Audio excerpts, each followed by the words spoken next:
ಜೈ ಶ್ರೀರಾಮ್. ಪರಮ ಭಕ್ತರಾದ ಶ್ರೀ ತುಳಸಿದಾಸರು ರಚಿಸುವ ಹನುಮಾನ್ ಚಾಲೀಸ ಈ 40 ಚೌಪದಿಗಳಲ್ಲಿ ಈಗ 10 ಚೌಪದಿಗಳಿಗೆ ವಿವರಣೆ ತಿಳಿಸಿಕೊಳ್ಳೋಣ. ಜಯ ಹನುಮಾನ ಜ್ಞಾನ ಗುಣ ಸಾಗರ, ಜಯ ಕಪೀಶತಿ ಲೋಕ ಉಜಾಗರ. ಸಾಗರದಂತಹ ಜ್ಞಾನವುಳ್ಳ ನಿನಗೆ ಜಯವು ಹೇ ಕಪೀಶ್ವರ.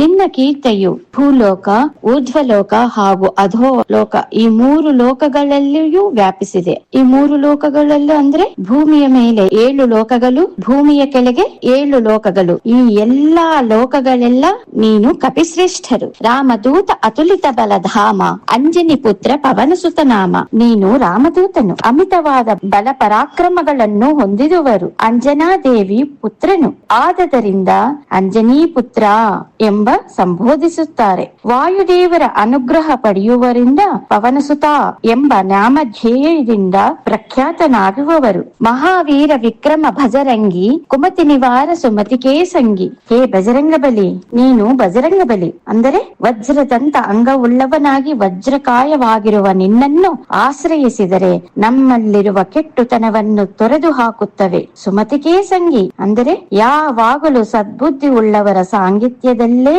ಇರುತ್ತಾನೆ. ಅವರ ಕಷ್ಟಕ್ಕೆ ತಟ್ಟಂತೆ ಸಂರಕ್ಷಿಸುತ್ತವೆ. ಕಂಚನವರನ ವಿರಾಜ ಸುವೇಶ, ಕಾನನ ಕುಂಡಲ ಕುಂಚಿತ ಕೇಶ. ಇಲ್ಲಿ ತುಳಸಿದಾಸರು ಹನುಮದೇವರ ವರ್ಣಿಸುತ್ತಾ ಇದ್ದಾರೆ. ಅದೇ ರೀತಿಯಾಗಿ ನಾವೂನು ಹನುಮದೇವರನ್ನು ಕಲ್ಪನೆ ಮಾಡಿಕೊಳ್ಳೋಣ.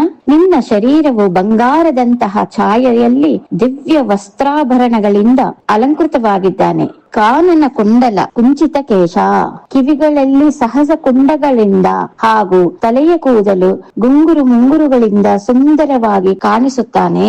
ಹಾತ ವಜ್ರ ಧ್ವಜ ವಿರಾಜೈ, ಕಾಂತೆ ಮೂಂಜ ಜನೇವು ಛಾಜೈ. ಒಂದು ಕೈಯಲ್ಲಿ ವಜ್ರದಂತಹ ಗದೆ, ಮತ್ತೊಂದು ಕೈಯಲ್ಲಿ ವಿಜಯವನ್ನು ಸೂಚಿಸುವ ಜಯಧ್ವಜ ಹೊಂದಿರುವ ಅಂತಹ ಸ್ವಾಮಿಯನ್ನು ನೆನೆಸುತ್ತಿದ್ದರೆ ಪ್ರತಿ ಹೆಜ್ಜೆಯಲ್ಲಿ ನಮಗೆ ವಿಜಯ ಪ್ರಾಪ್ತಿಯಾಗುತ್ತದೆ. ಅದಕ್ಕಾಗಿಯೇ ಎಲ್ಲಾ ಪ್ರಾಂತ್ಯಗಳಲ್ಲಿ ಆಂಜನೇಯ ದೇವಸ್ಥಾನಗಳು ಸರ್ವಸಾಮಾನ್ಯ. ಕೆಲವೊಂದು ಕಡೆ ಅತಿ ಎತ್ತರದ ಅಡಿಗಳಲ್ಲಿಯೂ ಸಹ ಆಂಜನೇಯರ ವಿಗ್ರಹವನ್ನು ಸ್ಥಾಪಿಸಿರುತ್ತಾರೆ. ಶ್ರೀರಾಮಚಂದ್ರರು ಶ್ರೀ ಮಾರುತಿ ದೇವರಿಗೆ ನೀಡಿರುವ ವರ ಇದು. ಶಂಕರ ಸುವನ ಕೇಸರಿ ನಂದನ, ತೇಜ ಪ್ರತಾಪ ಮಹಾಜಗವಂದನ. ಮಹಾರುದ್ರನಾದ ಆ ಪರಮೇಶ್ವರನ ಅಂಶನಿ ಇವರು. ಕೇಸರಿ ಎಂಬ ಕಪಿರಾಜ ಪುತ್ರರು. ಇವರ ತೇಜ ಹಾಗೂ ಪರಾಕ್ರಮ ಈ 3 ಲೋಕಗಳಲ್ಲಿ ಅತ್ಯಂತ ವಂದನೀಯ.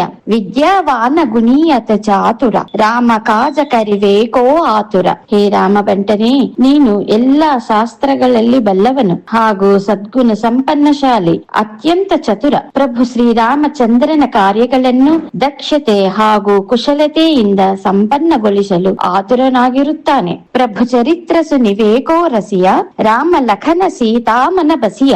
ನೀನು ಶ್ರೀರಾಮ ಕಥಾಮೃತ ಸಾರವನ್ನು ಯಾವಾಗಲೂ ಆಸ್ವಾದಿಸುತ್ತಾರೆ. ಹಾಗೆಯೇ ಭಗವಂತನ ಚರಿತ್ರೆ ಶ್ರವಣ ಮಾಡುವುದರಲ್ಲಿ ನಿನಗೆ ವಿಲಕ್ಷಣ ರಸಾನುಭೂತಿ ಆಗಿರುತ್ತಾರೆ. ಅದೇ ರೀತಿ ಶ್ರೀರಾಮ ಲಕ್ಷ್ಮಣ ಹಾಗೂ ಸೀತಾಮಾತೆಯು ಯಾವಾಗಲೂ ನಿನ್ನ ಹೃದಯ ಎಂಬ ಮಂದಿರದಲ್ಲಿ ವಿರಾಜಮಾನರಾಗಿರುತ್ತಾರೆ. ಸೂಕ್ಷ್ಮ ರೂಪ ಧರಿ ಸಿಹಿ ದಿಖಾವ, ವಿಕಟ ರೂಪ ಧರಿ ಲಂಕ ಜರಾವ. ಹೇ ಅಂಜನೇಯ ಸುತನೇ, ನೀನು ಸೂಕ್ಷ್ಮ ರೂಪ ಧರಿಸಿ ಲಂಕೆಯಲ್ಲಿ ಅಶೋಕ ವಾಟಿಕೆಯಲ್ಲಿ ಸೀತಾಮಾತೆಯ ದರ್ಶನ ಮಾಡಿ ಆಕೆಯನ್ನು ಸಮಾಧಾನ ಪಡಿಸುತ್ತಾರೆ. ಅನಂತರ ಅತ್ಯಂತ ಭಯಂಕರ ಉಗ್ರ ರೂಪ ಧಾರಣೆ ಮಾಡಿ ಲಂಕೆಯನ್ನು ಸುಟ್ಟು ಹಾಕಿದ್ದಾರೆ. ಭೀಮ ರೂಪ ಧರಿ ಅಸುರ ಸಂಹಾರೆ, ರಾಮಚಂದ್ರಕ್ಕೆ ಕಾಜ ಸಂವಾರೆ. ನೀನು ವಿಶಾಲ ಹಾಗೂ ಭಯಂಕರ ರೂಪ ಧಾರಣೆ ಮಾಡಿ ಅನೇಕ ರಾಕ್ಷಸರನ್ನು ಸಂಹಾರ ಮಾಡಿ ಶ್ರೀರಾಮ ಪ್ರಭುವಿನ ಕಾರ್ಯವನ್ನು ಸಂಪನ್ನಗೊಳಿಸಿದ್ದಾರೆ.